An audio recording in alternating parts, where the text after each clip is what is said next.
മുൻപെല്ലാം രാഷ്ട്രീയ പ്രവർത്തകർക്ക് പൊതുപ്രവർത്തകർക്ക് എല്ലാം രാഷ്ട്രീയ വിദ്യാഭ്യാസം നൽകുന്ന ഒരു പതിവുണ്ടായിരുന്നു. അതിൻ്റെതായ ഗുണം രാഷ്ട്രീയ പ്രവർത്തകർക്ക് ജനങ്ങളുമായിട്ടുള്ള സമീപനത്തിൽ, അവരുടെ പ്രവർത്തന രീതിയിൽ, അവരുടെ സംസാര ഭാഷയിൽ എല്ലാം അതിൻ്റെതായ ഒരു മേന്മ ഉണ്ടായിരുന്നു. ആ രാഷ്ട്രീയ വിദ്യാഭ്യാസം കൊടുക്കൽ അത് എവിടെയോ വെച്ച് നിന്നു പോയിരിക്കുന്നു. അതിൻ്റെ ഫലമോ എന്ന് ചോദിച്ചാൽ ഇന്ന് ആ ഒരു രാഷ്ട്രീയപരമായ ഒരു അറിവ്, ആ രാഷ്ട്രീയ അറിവോടുകൂടി സംസാരിക്കുന്നതിനോ പ്രവർത്തിക്കുന്നതിനോ കഴിയാത്ത ഒരു സ്ഥിതി വിശേഷം രാഷ്ട്രീയ പ്രവർത്തകർക്ക് വന്ന് ഭവിച്ചിരിക്കുന്നു. മുൻപാണെങ്കിൽ വെറും ഒരു ബ്രാഞ്ച് സെക്രട്ടറിക്ക് പോലും രാഷ്ട്രീയപരമായ അറിവ് വളരെ വലുതായിരുന്നു. ഇന്നത് ഇല്ലാതെ പോയിരിക്കുന്നു എന്ന് പറയുന്നതായിരിക്കും വസ്തുത. മുൻപ് എല്ലാ രാഷ്ട്രീയ പാർട്ടിക്കാരും, പ്രത്യേകിച്ചും ഇടതുപക്ഷ പാർട്ടിക്കാർ, ആ പാർട്ടിയിൽ പുതുതായി വരുന്നവർ തൊട്ട് പടിപടിയായി ഇട്ടുള്ള എല്ലാ കേഡർമാർക്കും എല്ലാ പ്രധാനപ്പെട്ട പ്രവർത്തകർക്കും രാഷ്ട്രീയ പഠന ക്ലാസുകൾ നടത്താറുണ്ടായിരുന്നു. അതാണ് ഇപ്പോൾ അപ്രസക്തമായിരിക്കുന്നത്.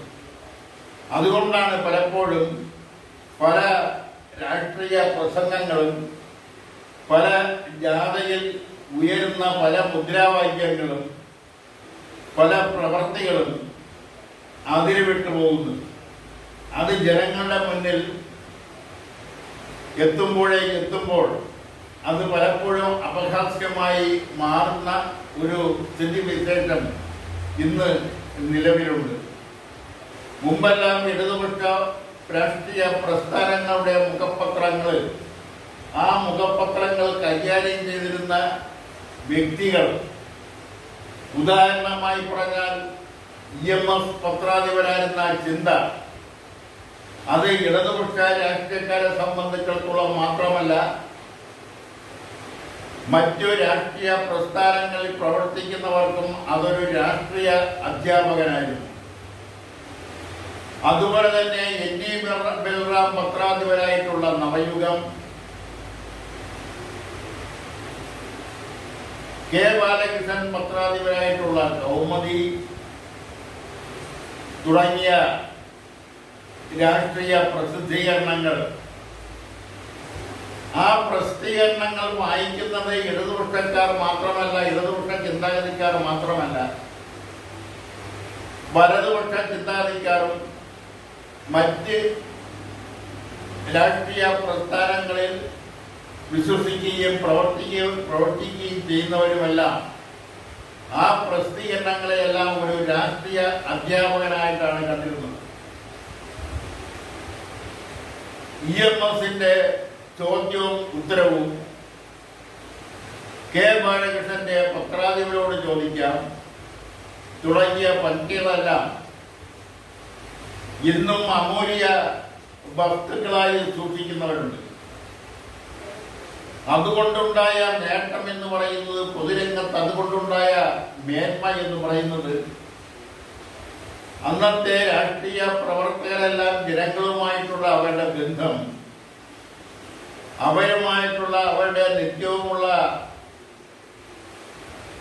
സംസാരങ്ങളെല്ലാം തന്നെയും, ആ സംസാരങ്ങളും അവരുടെ വർത്തമാനങ്ങളും അവരുടെ പ്രസംഗങ്ങളും എല്ലാം അതീവ ജാഗ്രതയോടെയായിരുന്നു ജനം നോക്കിക്കണ്ടിരുന്നത്. ആ സ്ഥാനത്ത് നിന്ന് ജനം പലതും അവകാശമായി കാണാൻ തുടങ്ങി എന്ന് പറയുന്നതാവും ശരി. എന്തുകൊണ്ടങ്ങനെ സംഭവിച്ചു എന്ന് ചോദിച്ചാൽ രാഷ്ട്രീയ രംഗത്ത് വന്ന മൂല്യച്യുതി തന്നെയാണ്. മുൻപ് എല്ലാ രാഷ്ട്രീയ പ്രസ്ഥാനങ്ങളുടെയും നേതാക്കന്മാർ വളരെ പണ്ഡിതന്മാരായിരുന്നു. അവരുടെ ലേഖനങ്ങള്, അവരുടെ പ്രസംഗങ്ങള് എല്ലാം പഠന വിധേയമാക്കേണ്ട വസ്തുതകളായിരുന്നു. അത് പനമ്പള്ളി ഗോവിന്ദമേനോന്റെ ആയാലും, സി കേശവന്റെ ആയാലും, EMSന്റെ ആയാലും, AK ഗോപാലിന്റെ ആയാലും, K ബാലകൃഷ്ണന്റെ ആയാലും, ശ്രീകണ്ഠൻ നായരുടെ ആയാലും, NE ബലറാമിന്റെ ആയാലും, C ഉണ്ണിരാജയുടെ ആയാലും, C അച്യുതമേനോന്റെ ആയാലും, ശ്രീ K വേണുവിന്റെ ആയാലും എല്ലാം ജനങ്ങൾ വളരെ ജാഗ്രതയോടെയാണ് അവരുടെ പ്രസംഗങ്ങൾ കേട്ടിരുന്നത്. അവരുടെ ലേഖനങ്ങൾ അതീവ ജാഗ്രതയോടെ ആണ് വായിച്ചിരുന്നതും അത് പലപ്പോഴും മനനം ചെയ്തിരുന്നത്.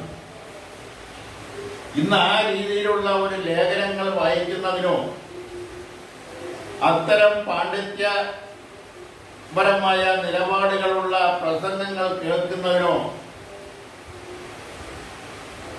കഴിയാത്ത ഒരു സ്ഥിതിവിശേഷം ഇന്ന് നിലവിലുണ്ട്. അതിൻ്റെതായ കാരണങ്ങൾ, അതിൻ്റെതായ അപജയങ്ങൾ പൊതുരംഗത്ത് കാണുന്നുമുണ്ട്. അതിനൊരു മാറ്റം വരണം. ജനങ്ങൾ രാഷ്ട്രീയ നേതാക്കളെ അംഗീകരിക്കുകയും അവർ പറയുന്നത് ശ്രദ്ധാപൂർവം കേൾക്കുകയും അവരുടെ പ്രസംഗങ്ങൾ കേൾക്കാൻ താല്പര്യപ്പെടുകയും ചെയ്തിരുന്ന പഴയ കാലഘട്ടം തിരിച്ചു വരണം.